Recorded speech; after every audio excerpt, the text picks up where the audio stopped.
Армысыздар, қадірлі өнерсүйер қауым. Қазақстан Республикасының Мәдениет және спорт министрлігінің бастамасымен Құрманғазы атындағы Қазақ ұлттық консерваториясының қолдауымен өтіп жатқан өнер онлайн атты жобасы бүгін өз жалғасын табуда. Сіздермен бірге халықаралық және республикалық байқаулардың лауреаты, өнертану ғылымдарының магистрі, Құрманғазы атындағы Қазақ ұлттық консерваториясының аға оқытушысы және докторанты Қарсақбаева Әйгерім Әлімжанқызы.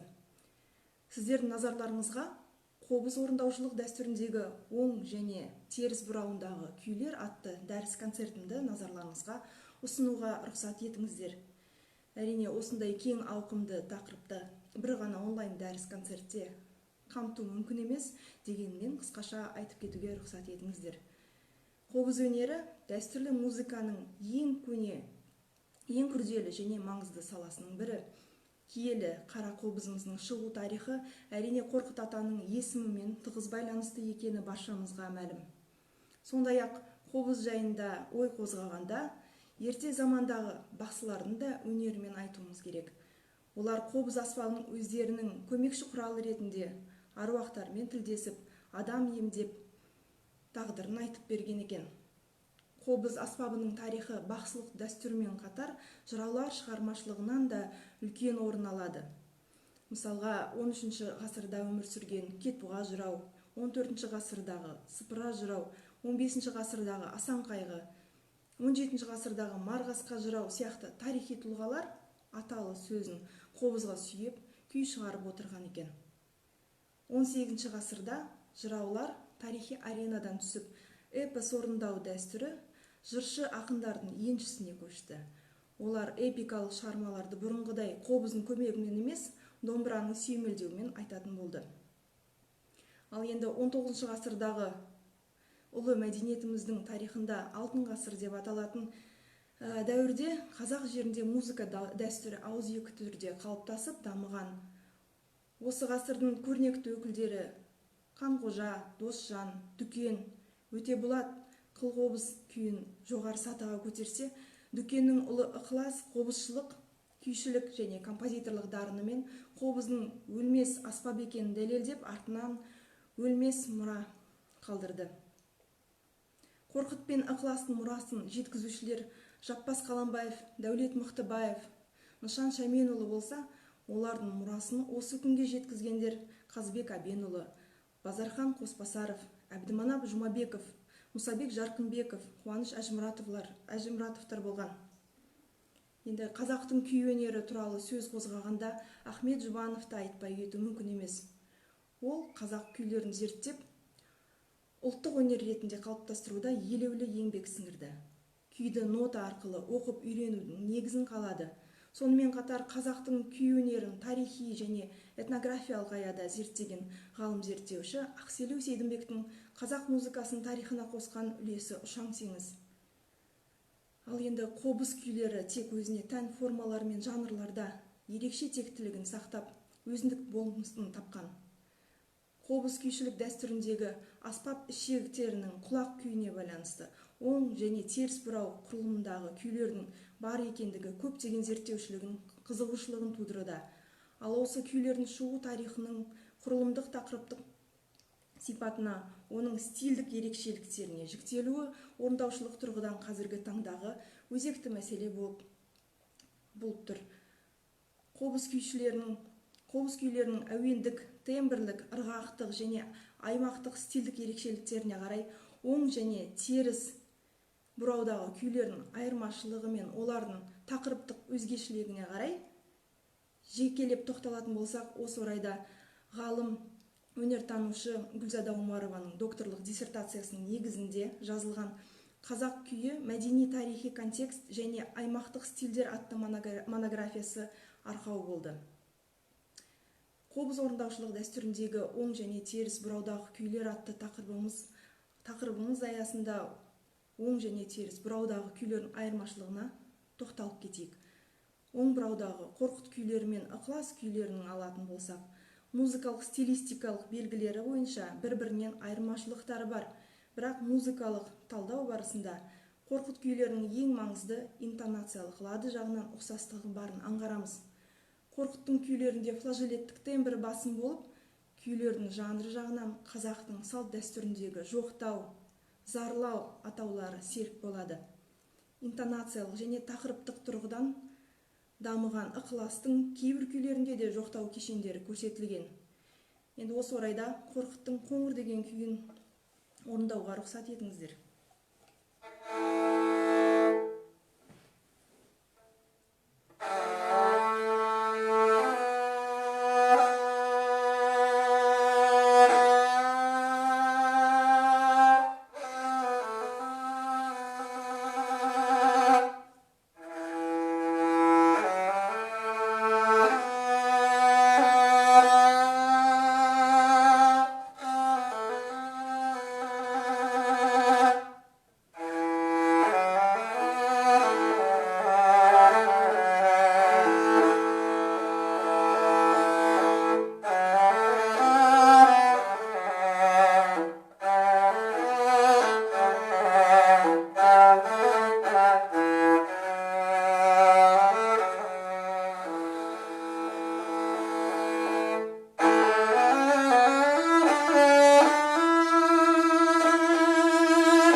Деп тартылған екен.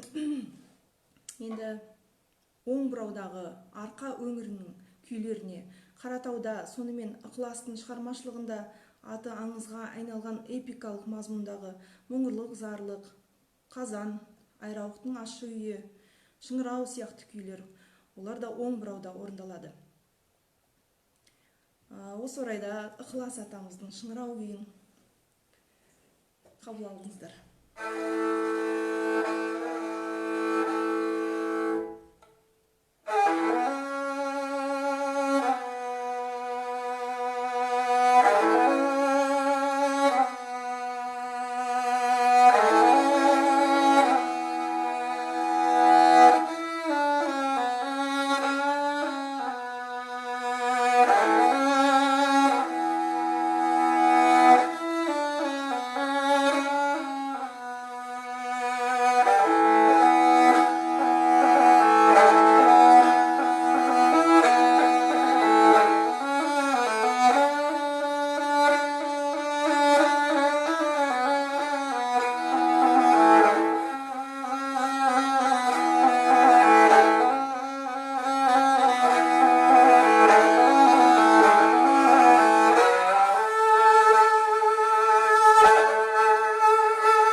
пен ықылас күйлерінің арасында осындай айырмашылықтар мен ұқсастық бар екенін көрсетудеміз.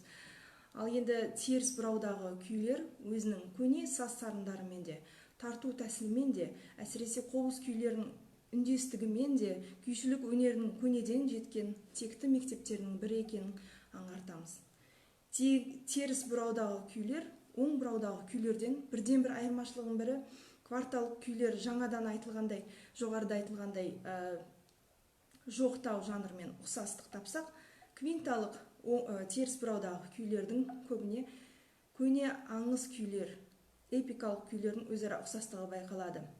Бұндай күйлерге, теріс бұраудағы күйлерге Қамбар батыр, Аққу, Кертолғау, Тоғыз тарау, Аңшыңызар сияқты күйлерді атауға болады. Осы орайда Сүгір атамыздың күйі Тоғыз тарауын орындап берейін.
Сүгір атамыздың күйі Тоғыз тарау. Тоғыз тарау күйі белгілі ғалым зерттеуші Ақселеу Сейдімбектің тұжырымдамасы бойынша тармақты күйлердің ішіне кіреді. Көбіне Қазақстанның орталық аймақтарында сол өңірдің ел жұрты қыстап қайтатын шу бойында Қаратау өңірінде сақталған күйлер тізбегі осы Тоғыз тарау. Тағы да айрықша атап өтетін жағдай, бұл Тоғыз тарау, Кер толғау атты тармақты күйлер заманы туралы ой толғағандықтан, олардың басым көпшілігінің аңыз әңгімесі болмайды екен. Ары қарай кетейік. Ары қарай сіздердің назарларыңызға Ықылас атамыздың Аққу күйін орындап беруге рұқсат етіңіздер.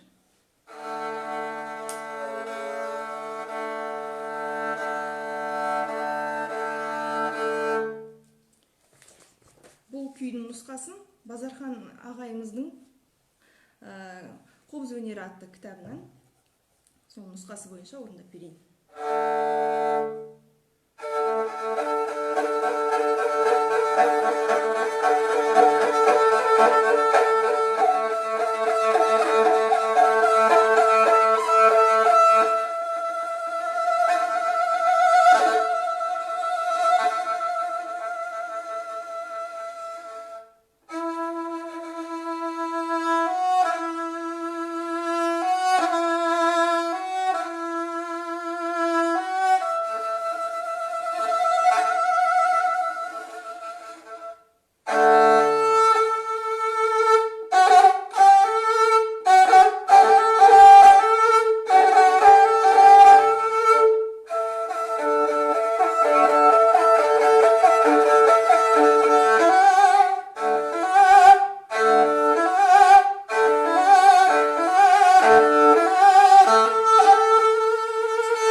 бул күйдүн соңку жагы оң бурауга көчүп кетеді.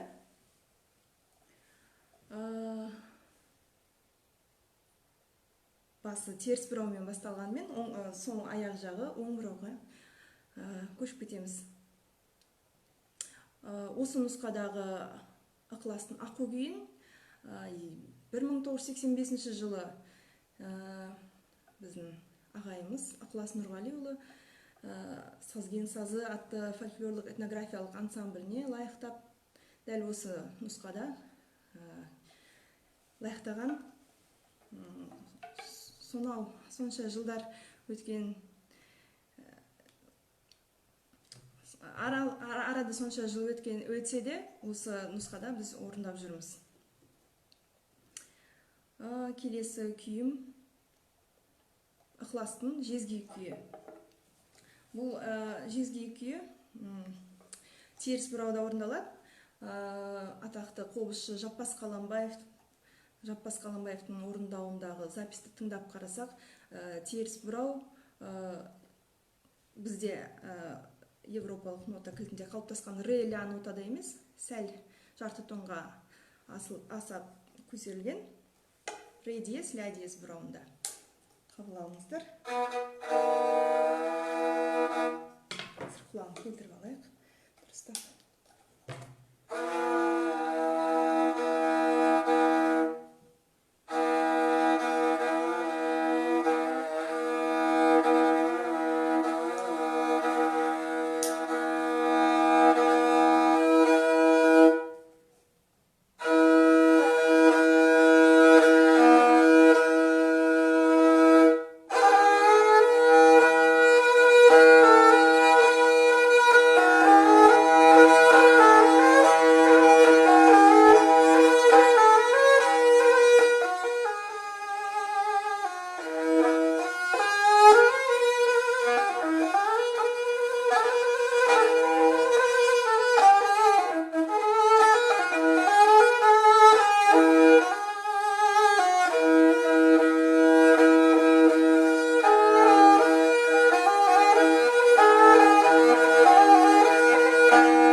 келесі орындалатын күйіміз жаңағы айтылғандай Қорқыт атамыз бен Ықылас атаның ізін жалғастырушы Жаппас Қаламбаевтың Марш деген күйін орындауға рұқсат етіңіздер. Бұл күй ең алғашында 1933 жылы жазылған.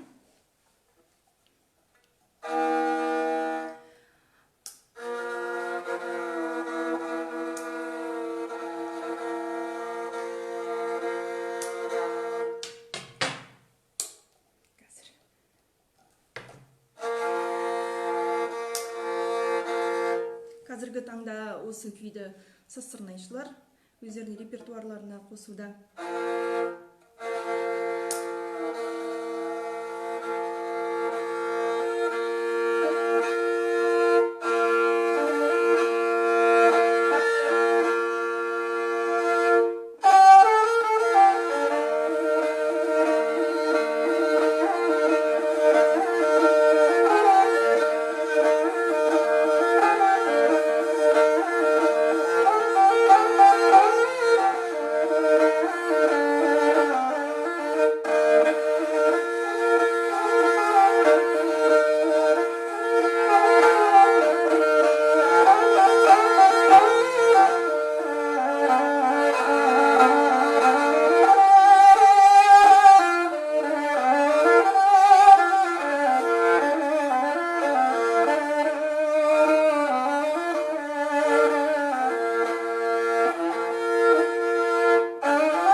келмей қалды.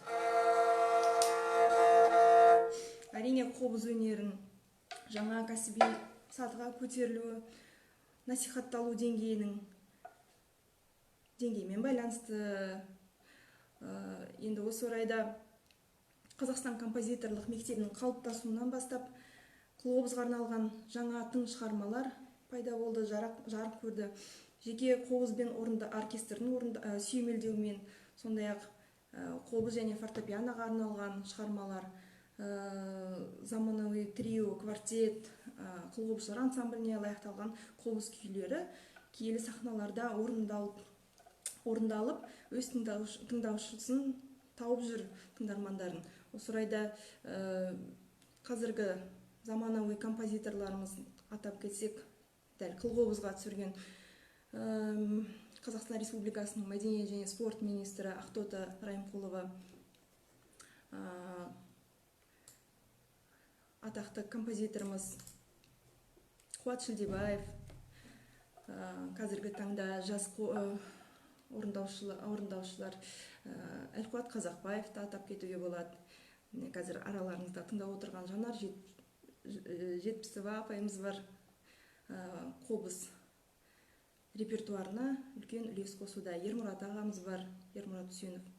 Осы жақын арада атап кететін мақтанға тұратындай бір хабарын айтатын болсақ, Сыдық Мұхамеджановтың қобыз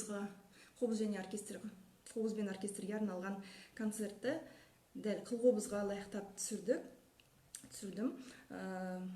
Енді қазіргі болып жатқан індетке байланысты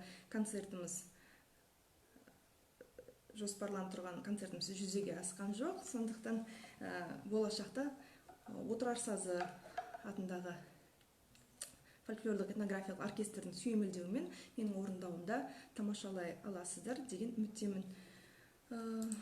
Сонымен қатар тағы да айта кететін жағдай,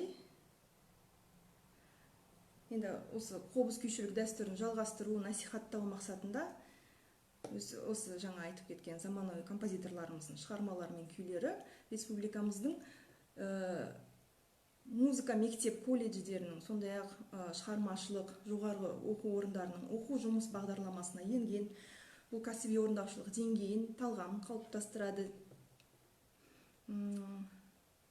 Енді өздеріңіз білетіндей, бүгінгі таңда қобыз аспабы сан алуан жанрлардың қолданысында, жаңа атап кеткендей ұлт аспаптар оркестрінде, фольклорлық этнографиялық ансамбльдердің құрамында, сонымен қатар қазіргі таңда жаңа леп алған этнофьюжн, этнорок, этноджаз жанрларында, эстрадалық музыкада қобыз аспабы кеңінен насихатталып, киелі сахнаның төрінен орын тапты. Оның өз тыңдаушысы бар, өз тыңдаушылары, өз орындаушылары да бар. Өздеріңіз білесіздер. Енді елбасымыз Нұрсұлтан Әбішұлы Назарбаевтың ұлы даланың жеті қыры мақаласындағы дала фольклоры мен музыкасының 1000 жылы деген тарауында ұлттық өнерімізді кеңінен насихаттауды атап көрсеткен болатын. Осы бағытты іске асыру мақсатында дәстүрлі күйлерімізді зерттеп, нотаға түсіріп, цифрландырып, видеоматериалдармен бірге антология шығару жоспарлануда.